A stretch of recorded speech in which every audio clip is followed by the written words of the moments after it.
मध्य प्रदेश के मुख्यमंत्री मोहन यादव ने कहा कि मध्य प्रदेश सरकार जनता के हितों को सर्वोच्च प्राथमिकता देने वाली सरकार है। हम हमेशा जनता के हितों को आगे लेकर बढ़े हैं।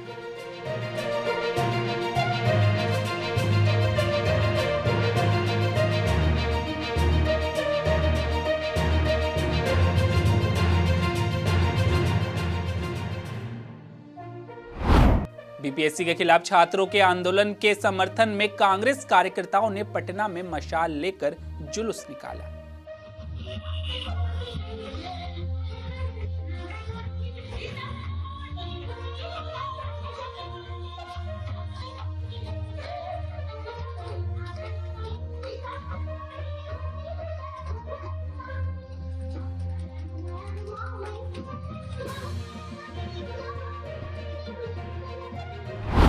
महाराष्ट्र के उप मुख्यमंत्री एकनाथ शिंदे ने कहा कि आवास विभाग की बैठक में वर्षों से लंबित विभिन्न परियोजनाओं पर चर्चा की गई। पर्यावरण अनुकूल और किफायती किराए के आवास उपलब्ध कराना हमारी सरकार की जिम्मेदारी है।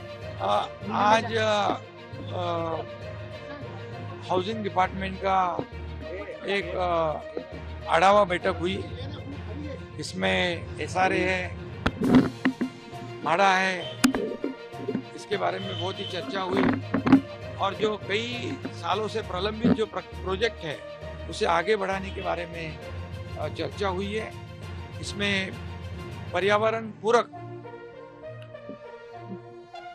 अफोर्डेबल घर देना हमारी सरकार की जिम्मेदारी है और affordable housing, affordable rental housing ये भी देने का हमारा इरादा है। उसमें वर्किंग वुमन जो है उनके लिए घर, स्टूडेंट के लिए घर, गृहिणी कामगारों को घर, पुलिस को घर, ऐसे सभी वर्ग को, ज्येष्ठ नागरिकों को ये पॉलिसी में डालने वाला ये महाराष्ट्र पहला राज्य है। और ये सब जो पॉलिसी है ये पॉलिसी बहुत ही लोगों के हित, लोकाभिमुख ये पॉलिसी होगी।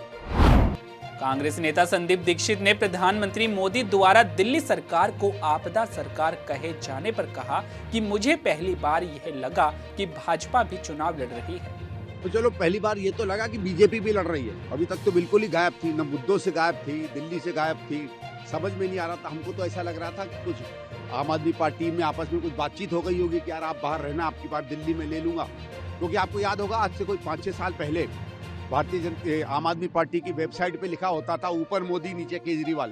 तो मुझे लगा फिर इसी तरह की कोई एग्रीमेंट होगी। लेकिन आज जो बातें कही प्रधानमंत्री ने वो बड़ी निराशाजनक रही। पहली चीज, उन्होंने कुछ झुग्गी झोपड़ी क्लस्टर में हमारे रहने वाले भाई बहनों को मकान आवंटन किया। ये तो कांग्रेस के समय की स्कीम थी। 2011-12 में जब मैं सांसद था, बल्कि वजीरपुर का पहले था, उसके बाद हट गया था और हमारे इलाके में बने थे, तो मैं भी उसके शिलान्यास में गया था। ये तो 16-17 तक बन जाना चाहिए था। इतने साल क्यों लग गए मुझे समझ में नहीं आया।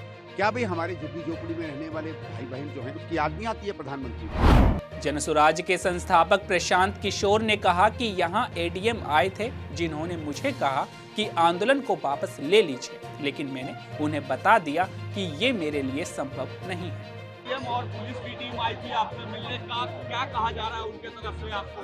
नहीं, जो आपने सुना, क्योंकि मैंने पब्लिक एड्रेस सिस्टम से ही बात किया,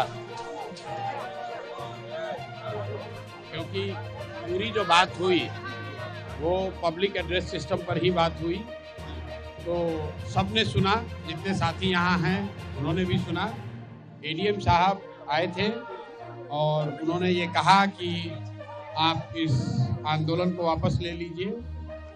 मैंने जो उनको कहा वो सबने सुना। ये मेरे लिए संभव नहीं है, क्योंकि इतने सारे साथियों ने भरोसे से जो मेरे पे विश्वास किया है उससे हम लोग पीछे नहीं हट सकते हैं। और खास करके 29 तारीख को जो घटना हुई, जिसमें कि प्रशासन के कहने पर मैंने छात्रों को वहां से उठने के लिए कहा और उसके बाद प्रशासन ने उन बच्चों पर लाठी चलाया है, तो अब किसी भी हालत में मैं प्रशासन के कहने पर आंदोलन वापस नहीं लूँगा। और वापस होने की एक ही शर्त है, और वो शर्त ये है कि बच्चे तय करेंगे कि उनको आंदोलन आगे करना है कि नहीं करना है, और वो तय करने के लिए मैंने शर्त रखी है कि बच्चों से मुख्यमंत्री सीधे मिलें, ना उसमें प्रशांत किशोर रहे ना कोई दूसरा रहे। वो 5 बच्चों को चुन लें, ये 5 बच्चे जाएं, मुख्यमंत्री से मिलें, और फिर इनका भविष्य है, ये जो निर्णय लेंगे वो हम सबको, मुझे कम से कम स्वीकार होगा। मुझे उससे कोई आगे कुछ कहना नहीं है।